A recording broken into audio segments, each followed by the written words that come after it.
भगवत गीता का जो 10वां अध्याय है ना, वो एक तरह से दिव्य गाइड की तरह है। ये हमें सिखाता है कि अपने आसपास की साधारण सी दुनिया में उस असाधारण दिव्यता को कैसे देखा जाए, कैसे महसूस किया जाए। तो चलिए आज इसी नजरिए को समझने की कोशिश करते हैं। अब देखिए, हमारे चारों ओर इतनी सारी अनगिनत चीजें हैं, तो फिर उस एक अनंत शक्ति को कैसे महसूस करें? ये एक ऐसा सवाल है जो हम सबके मन में कभी ना कभी आता है, और भगवत गीता इसका एक बहुत ही सुंदर और व्यावहारिक हल बताती है। और इसका जवाब किसी किताबी सिद्धांत की तरह नहीं है। नहीं, ये तो एक संवाद के जरिए मिलता है। ये बिल्कुल एक प्रैक्टिकल मैप की तरह है जो हमें जीवन में दिव्यता को पहचानने का रास्ता दिखाता है। चलिए देखते हैं कि ये नक्शा हमें कहाँ ले जाता है। तो कहानी शुरू होती है दो किरदारों से। अर्जुन, जो एक साधक की भूमिका में है, और कृष्ण, जो दिव्य मार्गदर्शक हैं। और ये पूरा का पूरा अध्याय अर्जुन के एक बहुत ही मानवीय, बहुत ही जरूरी प्रश्न से शुरू होता है। कृष्ण के विराट ज्ञान को देखकर अर्जुन अभिभूत हो जाते हैं, और फिर वो एक बहुत ही प्रैक्टिकल सवाल पूछते हैं। मैं इस दुनिया की चीजों में आपको कैसे देखूं? मैं अपना ध्यान किस पर लगाऊं? ये सवाल सिर्फ एक योद्धा का नहीं था। ये हम में से हर उस इंसान का सवाल है जो रास्ता खोज रहा है। अब यहाँ कृष्ण सीधे सीधे लिस्ट देना शुरू नहीं करते। नहीं, पहले वो एक मजबूत नींव रखते हैं, क्योंकि दिव्यता को पहचानने से पहले उसके असल स्वभाव को समझना बहुत जरूरी है। यहाँ कृष्ण खुद को परम स्रोत के रूप में स्थापित करते हैं। वो कहते हैं कि देवता और बड़े बड़े ऋषि भी उनके मूल को नहीं जान सकते। क्यों? क्योंकि वे उन सबका भी तो स्रोत हैं। इसका मतलब है कि दिव्यता किसी की भी समझ से परे है, वो सबसे परम है। लेकिन सवाल उठता है कि कृष्ण ये ज्ञान दे क्यों रहे हैं? सिर्फ जानकारी के लिए? नहीं, वो इससे करुणा से दे रहे हैं। वो वादा करते हैं कि जो भक्त उनसे जुड़े रहते हैं, उनके भीतर के अज्ञान के अंधकार को वे ज्ञान के दीपक से मिटा देते हैं। ये सिर्फ इन्फॉर्मेशन नहीं, ये एक ट्रांसफॉर्मेशन है।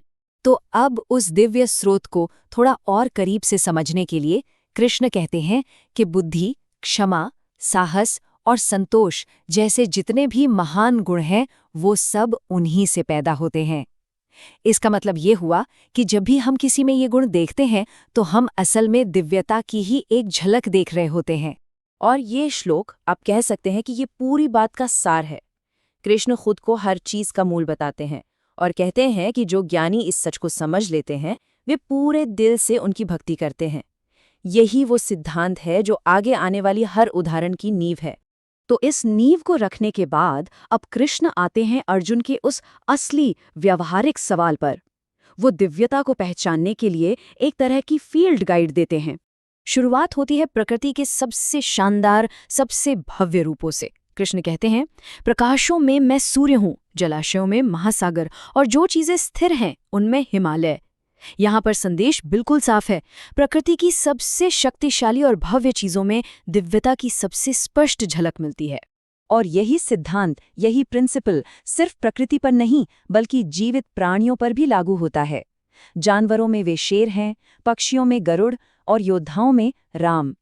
हर कैटेगरी में जो सबसे श्रेष्ठ है, सबसे शक्तिशाली है, वही दिव्यता का प्रतीक है।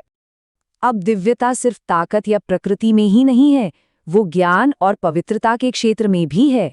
वेदों में वे संगीत से भरा हुआ सामवेद हैं, और सभी शब्दों में वे पवित्र अक्षर ओम है, जो दिव्यता की सर्वव्यापकता को दिखाता है।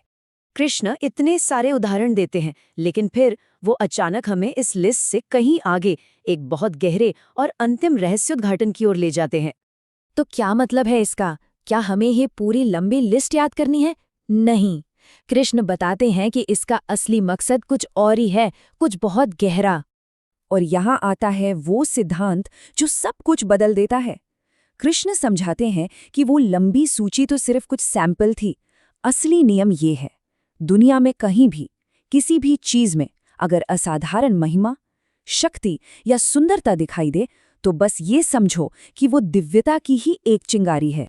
और फिर आता है इस अध्याय का सबसे गहरा, सबसे चौंकाने वाला रहस्य। कृष्ण कहते हैं, इस सारी जानकारी की क्या जरूरत है? मैं तो अपने सिर्फ एक अंश से इस पूरे ब्रह्मांड को धारण करता हूँ।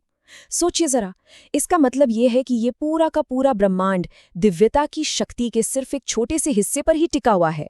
तो ठीक है, ये ज्ञान बहुत गहरा है, लेकिन इसका हमारी रोजमर्रा की जिंदगी में क्या मतलब है? हम इसे अपनी लाइफ में इस्तेमाल कैसे कर सकते हैं? ये खंड हमें बताता है कि कैसे इस प्राचीन समझ को आज के जीवन में उतारा जा सकता है। तो इसे समझने के लिए यहाँ एक तरह का टूल किट है। पहला कदम, अपनी नज़र को ट्रेन करें। सूर्योदय से लेकर किसी के साहस तक हर जगह दिव्यता को खोजने की कोशिश करें। फिर दूसरा, जब भी कोई महानता या उत्कृष्टता दिखे, उसे उसके दिव्य स्रोत से जोड़ें और उसका सम्मान करें। और आखिर में इस विचार में शांति पाएं कि ये पूरा ब्रह्मांड उसी एक अनंत शक्ति के एक अंश पर टिका है। तो हम इस एक विचार के साथ आज की बात समाप्त करते हैं। अगर हर उत्कृष्टता, चाहे वो कला में हो, प्रकृति में या किसी के चरित्र में, दिव्यता की ओर देखने की एक खिड़की है, तो सवाल ये उठता है कि कोई अपनी दुनिया में उस खिड़की को कहाँ और कैसे खोजना शुरू कर सकता है। ये सोचने वाली बात है।